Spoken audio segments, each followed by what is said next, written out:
May is with us. May is in Portland, Oregon. Hi, May. Welcome to the Ramsey Show. Hello, guys. Thanks for taking my call. Sure. So I am 20 years old, as well as my boyfriend, and we have no debt. We have 2 vehicles that we paid cash for, and we are currently living at his parents' house. We also have our emergency fund done and our 4-month emergency fund for the bills that we do have. And we are currently saving for either a house or down payment.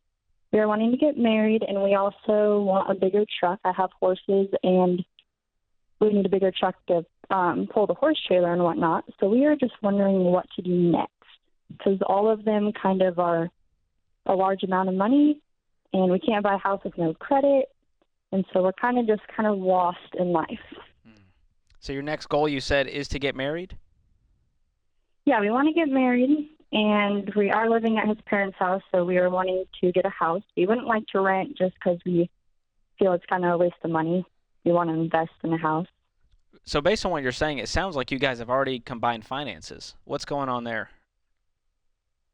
We actually do not combine finances. Sorry if that was confusing. So you have separate emergency funds and separate accounts and separate savings and all that? Yes, we do. Okay. Well, for sure. I paid cash with my vehicle. He's paid cash with his vehicle. He has his 4-month savings. I have my 4-month savings. We both have our emergency fund. But he's just at work, so I'm kind of calling for both of us. And the future kind of involves both of our incomes if we were to get married. So, well, number one, let me tell you, do not buy a house with someone you're not married to. Okay. Under any circumstances, because you're going to get yourself into a mess. If this doesn't work out, the breakup is harder to do than a divorce is. And, it's very difficult to get out because, he just decides to leave. You got the house. It's in your name. It's in his name. And, or you want to leave, you can't leave because you've got a house and a mortgage and you're stuck in the thing. So do not buy a house prior to marriage under any circumstances. And don't buy any asset of any kind or combine accounts prior to marriage just because of that. So let me tell you what I've run into 30 years of doing this, May. This is why.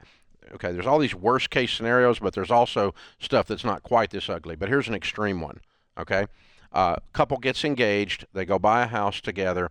He gets killed in a car wreck. Now she owns a house with his mother because he didn't have a will. You see how messy this gets?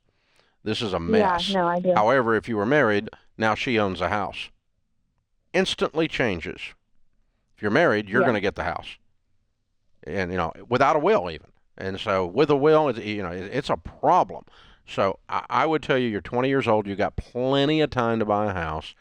You guys get married, go get you a rental property, or go get you a place to rent, inexpensive, pile up cash, get the truck, pay cash for it.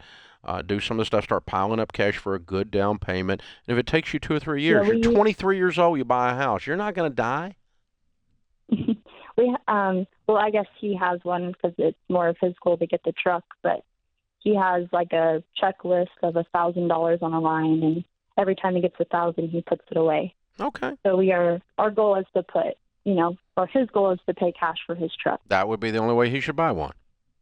Yeah, Yep, we've been listening to you for quite a while, and we paid cash for both our vehicles, and they're both nice, so that was kind of rewarding. My kids are my youngest is 10 years older than you. All right? So here's what I would tell you if you were my kid. I would say, go get married tomorrow and go get you a rental property by the end of the week. Move in a rental and start your life. Quit trying to play house under daddy's roof. It's a mess. That's what I would tell you. But you called the old guy and asked him, and you're going to get the old guy dad joke, right? So I'm sorry, but Dave's a boomer. Yeah, dadgum right. I actually am technically a boomer.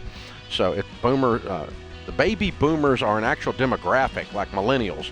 It's like, you're a millennial. It's like you're calling somebody a name or something. He's a boomer. I feel like only you can call yourself old, Dave. It's a term of derision. Yeah. Yeah, but I'm comfortable with it. I like it. This is the Ramsey Show.